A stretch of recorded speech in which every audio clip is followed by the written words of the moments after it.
Welcome to Iceberg Just a Moment. My name is Don Allen Rekow, and I'm your host for this special, Just a Moment of Love. Very fitting for the occasion, isn't it? This last Christmas, I made a personal commitment to make the Christmas spirit continue throughout the year. For the next 9 months, starting this month of February, here at Iceberg TV, we will do a special each month about the 9 gifts of the Spirit that is represented as the 9 ladies dancing in the 12 Days of Christmas carol. The first gift mentioned is love, when Paul was writing to the Galatians in the 5th chapter. Love is a pretty good trait to start with, being that Valentine's Day is right in the middle of the month. So let's talk about love. Now here is a definition that I would like to give you for love. Quote, "It is a feeling of warm personal attachment or deep affection, as for a friend, or for a parent, or for a child, or so on. It's a warm fondness or liking for another. Also, it's the benevolent affection of God for His creatures, or the reverent affection due from them to God. Also, it's the kindly affection properly expressed by God's creatures toward one another. It can also mean that strong, passionate affection for the person of the opposite sex that constitutes the emotional incentive to conjugal union. One of the synonyms for love is devotion. Now, love many times is misunderstood to be just that feeling you get as a result of some event or encounter between two human beings. Yes, there may be emotion and passion and excitement, or there may be tender feelings of care and concern, or a feeling to help or show devotion to another individual. But these feelings and emotions are only a small part of what can be considered as love. Love really is not just a feeling or emotion. Those are the fruits of love. Those are the results of love when it is put into action. Love is a complex subject, and I want to do my best to simplify this subject and make it easy to understand. Now, first of all, I would like to suggest love as a verb. Everything after that is just an appendage, or the branches of a tree. Love, the verb, inferring action, and like a tree, it can either be nourished and grow, or be ignored and shrivel and die. As love, the verb, grows, meaning that your actions increase, it creates emotions and a strong affection and personal attachment. Now for this next segment, we're going to go over to the computer to identify 5 different types of love and 6 different worlds that we live in. We will also make a list of 12 key roots of love and how each of them are important in developing a strong, invincible love. I think that the graphics that have been prepared just might give us a clear understanding of the different aspects of love. So let's go over to the computer for just the next few minutes. For this special, I want to share just a little bit of what love can be and what it should be. Now, many times when we think about the word love, we think of a couple, especially around this time of the year. Now, that is only a small part of love. As I began the research for this program, I thought it would be quick, and I underestimated what I might find. The more I looked, the more I found, and the harder it just got the more I looked. So I backed off on reading the many books and essays, and to start with, I will just focus on more on how love can be classified. It seems that anyone that tries to describe love immediately reverts to the Greek words. Then the discussion reverts around how to classify each term and determine which comes first.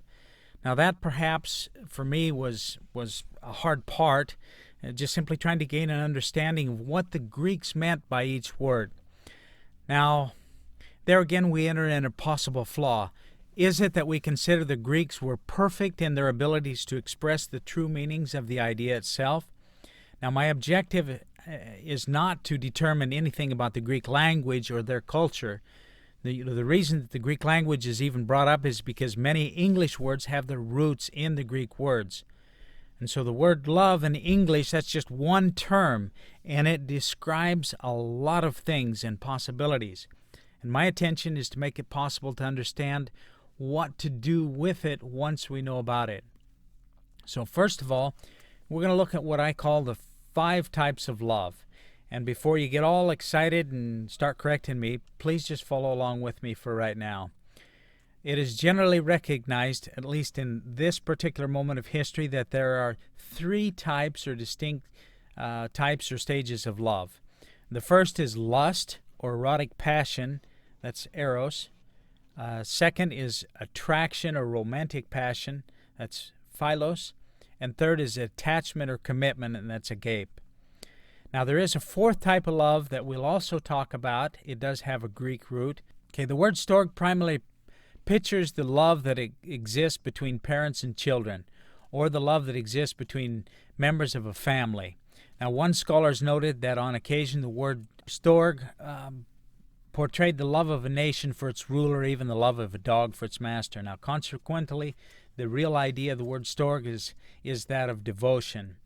And I want to add one more type of love, even though it is mainly being considered as agape, and that is charity. This love is considered a virtue representing all of human kindness, compassion and affection, and the unselfish, loyal, and benevolent concern for the good of another. Now, I want to make note that I did find a term that was also considered a 5th love, but it reads mania. Okay, this was a Greek word here, as maniac love is almost not a love at all. The word lust is probably not strong enough. Obsession is closer to the word. This is the love of possession. I mania that which I obsessively desire to own. And it is generally seen as taking over the lover-like insanity. Thus, connection in modern concepts of madness is kleptomania, pyromania. And this is the opposite of phobia. It's an excessive need to avoid something, is a phobia. Mania is translated as madness and beside yourself. Now, agape, that's a voluntary love. Philos, emotional love. Eros, a physical or sensual love. And storge is the natural affection. You may know that I am the author of a book, There Is No Personal Power in Chaos. In it, I use a model that I was inspired to develop over 25 years ago. And it basically is one eternal round represented by a circle, then divided into quarters. In each quarter can be found characteristics, habits, traits, definitions that are similar to each other. Progress is represented in a clockwise motion. The characteristics in Q1 are generally unrefined and have a carnal nature to them. It might be best if you looked at the video, What is Concept Q, for a more detailed description. But for right now, I'm going to place the 5 types of love on a Q chart for a better understanding. And one thing that I'll place on in Q1 from the beginning is the word addiction. Those things that cause addiction can be placed there. Now we will use the Greek terms to place them on the chart. And as we said, the mania, that is also Q1, and that's below eros. 1. Eros. This naturally belongs in Q1. It is a self-seeking love, self-centered, sought for only self-gratification. Uncontrolled, it is destructive. It has its purpose but must be controlled. And I believe I could write a book just about love and all of its different aspects, which, this one would probably take 2 or 3 chapters by itself. Now, in Greek culture, the word eros represented a carnal, a raw, base, low-level craving, yearning, an ache, or an appetite for sexual fulfillment. That is consistent with Q1 characteristics. Eros is about lust. There are a lot of chemicals racing around in your body and brain when you're in lust, and researchers are gradually learning more and more about the roles they play both when we're falling in love and we're in long-term relationships. Of course, the estrogen and testosterone play a role in the sex drive area. Without them, we might never ever venture into the real love arena, and this is where the self-control is absolutely essential. Eros is addictive. The initial giddiness that comes from that when we first falling in love includes a racing heart, flushed skin, sweaty palms. Researchers say this is due to the dopamine, the norepinephrine, and the phenylethylamine that we're releasing. Now, dopamine is thought to be a pleasure chemical, and it produces a feeling of bliss. Norepinephrine is similar to adrenaline and produces the racing heart and excitement. Together, these two chemicals produce elation, intense energy, sleeplessness, a craving, loss of appetite, and focused attention. Now, the human body releases a cocktail of this love rapture only when certain conditions are met, and it happens more in men than it does in women because of their more visual nature. These chemicals in the body, they can be addictive. It's interesting that chocolate, this favorite for Valentine's Day, it contains the phenylethylamine, which is one of the chemicals your body produces naturally when you're in love. So just like chocolate, lust can also be an addiction.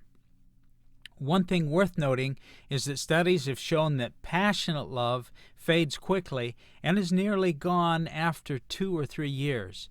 The chemicals responsible for that loving feeling, the adrenaline, the dopamine, the norepinephrine, and the phenylethylamine, they dwindle. That is why progress into an advanced love is essential. A person that cannot learn to love other than the Eros type of love will fail in all the others, because the body builds up a tolerance to these chemicals, and it begins to take more and more to give the love junkies their high.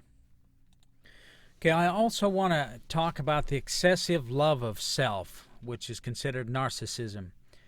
One aspect of an addictive love is that of self. And this little bit here, this something I took from a paper written by Roy F. Baumeister. He's one of my favorite authors recently. We'll be talking a little bit about him in other specials and things that I do, and some of the writings that he does. He says that cravings for approval from the other people may be a relatively common psychological trait, and indeed the desire to be well regarded by others appears universal. Now, in a sense, narcissists simply yield to the same cravings that of other people have, just as an alcohol or drug addicts yield to the desires for physical pleasure that most people have. The greater tendency to yield may well have to do with some predisposition, such as if these pleasures are more satisfying to potential addicts than to other people, or if alternative satisfactions are weaker. Self-esteem is a concept of oneself, and thus is ultimately a cognition. Narcissism may at best be more of a motivation than a cognition. It reflects the desire to think well of oneself as much as, or more than, the thought itself. As we have said, the desire to think well of oneself seems rather universal, and so it alone cannot define narcissism. However, narcissists pursue and indulge in that universal desire to an exceptional degree. Modesty, prudence, realism, and consideration for others hold most people back from indulging in their wish to regard themselves as superior beings, but narcissists may be less restrained. Thus, cravings to feel superior and the indulgence of those cravings may be the defining feature of narcissism. This is consistent with the addiction analogy. Like drug addicts, narcissists crave a pleasure that others may also recognize but regard with some disapproval, and probably for a good reason, given the antisocial consequences. Unquote. Now there's a lot there that has to do with that self-love or that narcissism. It is like a drug itself.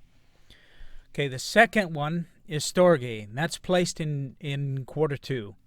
Since the idea of storge is devotion, and it's one primarily associated between family members and sometimes that of a nation for its leader or the love of a dog for its master, I will also include the devotion of a servant to his master or even an employee to the employer. Now, this could include a feeling of loyalty.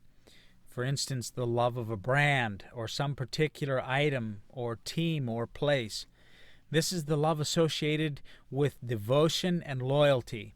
And this is the type of love that we see on the stickers that I heart this or that. As it has to do with love between family members, this could also extend to other groups that we consider family. Many times, families that cannot progress beyond this type of love are doomed to fail.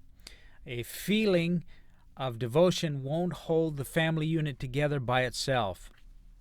You know, Ralph Waldo Emerson noted that the closest of friends do not grow up under the same roof. A brotherly bond takes additional work. In 3, we put Philos. It's placed in quarter 3. This type of love describes emotion. Now, this could be between a couple or 2 friends or family members. This word describes attributes of a true friendship. This sort of love has to do with true interest in something or someone. It deals with applied love. Many words have their root words such as phil or phila or philo or phile from the Greek philos, which means loving. There are many great words with this root since there are many things to love. And this one deserves much more attention than I'm giving to this. But like I said before, this topic would require a book. Just as a kind of a side note, phila, which means love, it also comes from love. Delphia, which is brotherly. When you put it together, Philadelphia, the city of brotherly love, that's where it comes from. Okay, number 4, which is agape. That begins in quarter 3. It doesn't actually go to quarter 4 automatically. The word agape is so filled with deep emotion and meaning that this is one of the hardest words to translate in the New Testament. Trying to explain this word has baffled translators for centuries.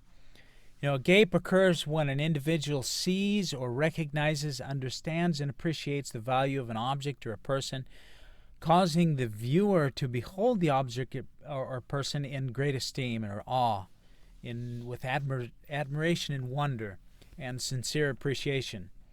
Since this great respect is awakened in the heart of the observer for the object or person, he is beholding that he is compelled to love it. In fact, this love is so strong that it is irresistible. Now, agape is a love that loves so profoundly that it knows no limits or boundaries in how far or wide or high or deep it will go to show love of the recipient. If necessary, and this continues, further on, agape love will even sacrifice itself for the sake of the object or person that it so deeply cherishes. Agape is the highest form of love. It's a self-sacrificial type of love that moves the lover to action. Agape is a love that has no strings attached. It isn't looking for what it can get, but for what it can give. And this is the profound love God has for the human race, for he loved man, and when he was still lost in sin, with no ability to love him back. God simply loved mankind without any thought or exception to receive any love in return. Now the 5th type, which I put as an agape charity, is a Q4 love. Now shortly I'm going to share an idea with you that explains the 6 different worlds in which we live. Okay, we've talked about the 5 types of love, and they have a great deal to do with each world. In most instances today, charity has taken on the meaning of generous actions or donations to aid the poor, the ill, the helpless, or something given to a person or persons in need. Now, it can also be considered a charitable act or work, and it's also taken on the face of a charitable fund or foundation or institution. But the agape charity type of love has to do with a benevolent feeling, especially toward those in need or in disfavor. The secret here is that need and disfavor do not necessarily have to be of a financial nature. Thus, in one aspect or another, all of us are in need or disfavor in some aspect or another. The key to this love is found in the word unconditional. Many times, even though we're feeling charitable, we're still looking for that angle of what's in it for me. Giving an unconditional love to our spouse is a whole lot easier than doing something for an unknown person, especially without the slightest possible chance of recognition, recompense, or some retribution for the efforts expended. This is the highest form of love that we can learn. It is done step by step and not just one day say, well, I think that's what I'll do today. So this is what we're going to be learning a little bit here, and that was a brief overview of how love can be classified. So what I'd like to do next is take a look at the 6 worlds. Okay, this is a concept I wrote in a book called Is Your Tail Still Wagging? It talks about the 6 different worlds that we live in, and this following graph will help you. Okay, world number 1. This is our inner self. Now, I hope you like my pictures, as it was hard to decide what could represent our inner self, and perhaps this one is the most fitting simply because it is the person under the sheet that makes the sheet move, as well as the spirit within us that keeps our body alive. Now, this is the only individual that you have to live with 24/7, 365 days a year until you die, and then some more. Okay? This one is what we would consider our spiritual and our mental self. So this is what's us on the inside. Now, world number 2, this is our physical self. World 1 and World 2 are merged for our earthly stay, yet there can be many conflicts between these 2 worlds. We will discuss the importance that the love has in both of these worlds. You know, this is really important because a lot of times, because of the conflicts, we can't love anybody outside these 2 worlds. Okay, world 3. This is our protective environment. It is made up of our family, primarily, and then our friends. And this world has a large impact on worlds 1 and world 2, and love is a key factor in it. And we'll talk more about that in just a moment. Okay, world 4, this is our immediate environment beyond world 3. This is made up of our surrounding world that we have physical contact with. And this is where our first group of strangers come in. And we'll also discuss a few ideas concerning this love. Okay, this one, as we meet and get to know different people in this group, these are the people that we allow into world 3. Okay, so our ability to love and, you know, have a sane and healthy love depends on how we treat those that are in this world 4. Well, it depends on how we treat all of them, but still, this is how we allow world 4 into world 3.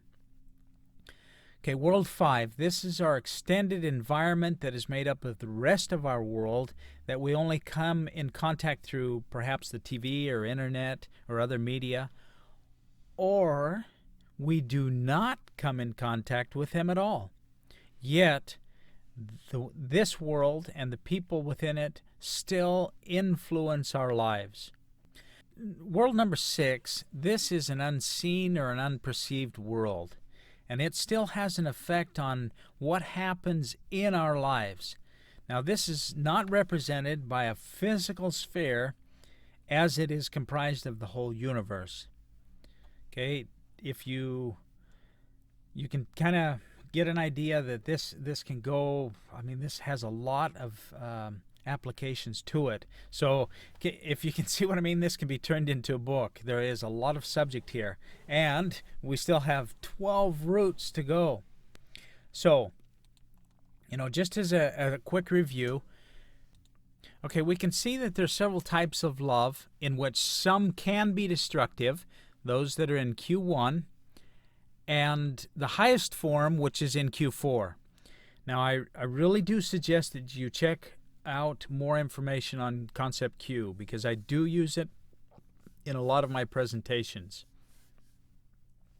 Of the sixth world, it all comes down to World 1 and World 2. And in Matthew 22 it states, "Thou shalt love the Lord thy God with all thy heart, with all thy soul, with all thy mind. This is the first and great commandment. And the second is like unto it, Thou shalt love thy neighbor as thyself." Now, without going off on another tangent, I would like to show you three things that do affect the subject at hand. Now, first of all, we're told to love the Lord thy God. That is important. That is from the World 1, World 2 to World 6.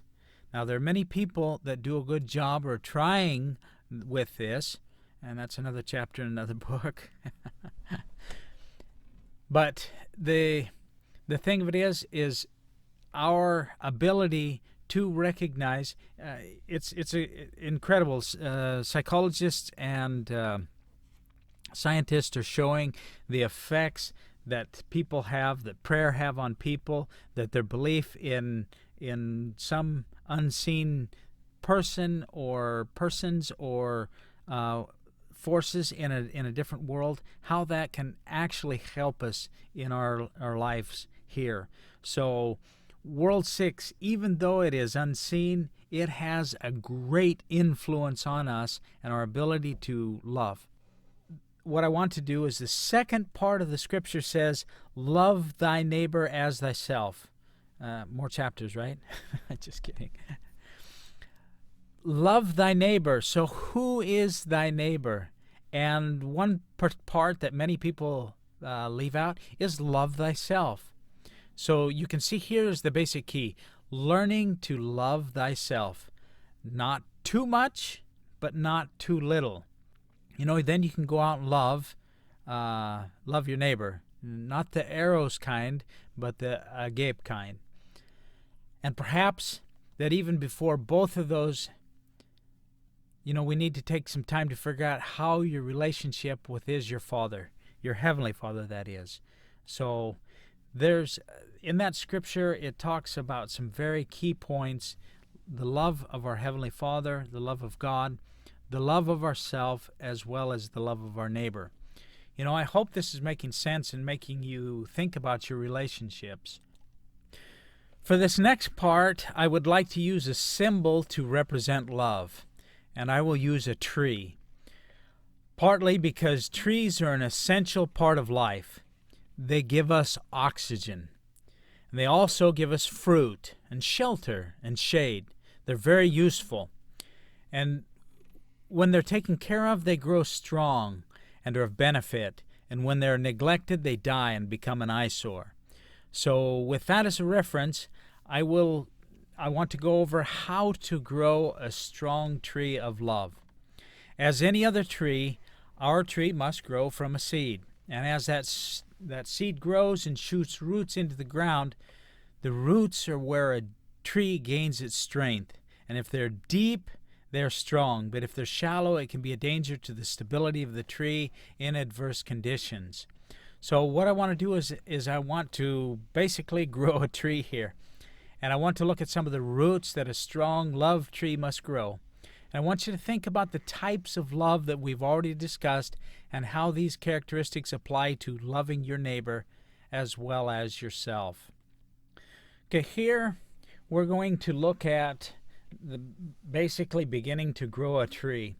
And one of the roots that we need to grow is goodwill or willpower, and which has to do with self-control. Another one of the roots is sacrifice, and remember, sacrifice was the agape charity. Another one is not conceited. This is extreme self-love. Not being rude. We must act becomingly. Not be self-seeking. Not being touchy or fretful or resentful. Not paying attention to suffered wrongs. Not rejoicing in injustice and wrongdoing. Bearing up under all that may come our way. Ready to believe the best of each person. Having an unquenchable hope that good will prevail. and enduring to the end without weakening. Okay, these are all roots that, in order to build a strong tree that is visible, these have to be the invisible portion, down into a fertile, strong, great ground. There are a lot of ideas to digest from this little video. I hope that you will take the time to watch it again. Download the 12 Gardening Secrets to Growing a Strong Tree of Love. Make some notes in it. Do the exercises. And you're welcome to ask questions at AskDonAllen.com. That's AskDon-ALAN.com. Now, I'm not promising that I can get to all of them, but I will do my best. And like I mentioned before, you may want to pick up a copy of There Is No Personal Power in Chaos, or maybe you even want to join iSaber TV, where you will always have access to this video as well as others. Now, you can even get a free copy of There Is No Personal Power in Chaos with the annual subscription to the iSaber TV. That's all available at sabermountainonlinestore.com. www.sabermountainonlinestore.com. Thank you. I hope that you've enjoyed Just a Moment of Love, and I hope that it will strengthen the bonds that you now have and help you be able to love even more and in deeper ways. Now, you might want to watch our next special, Just a Moment of Joy. So be sure to join us at iSaber.tv. Until next time, this is Don Allen Rekow wishing you many great moments of love.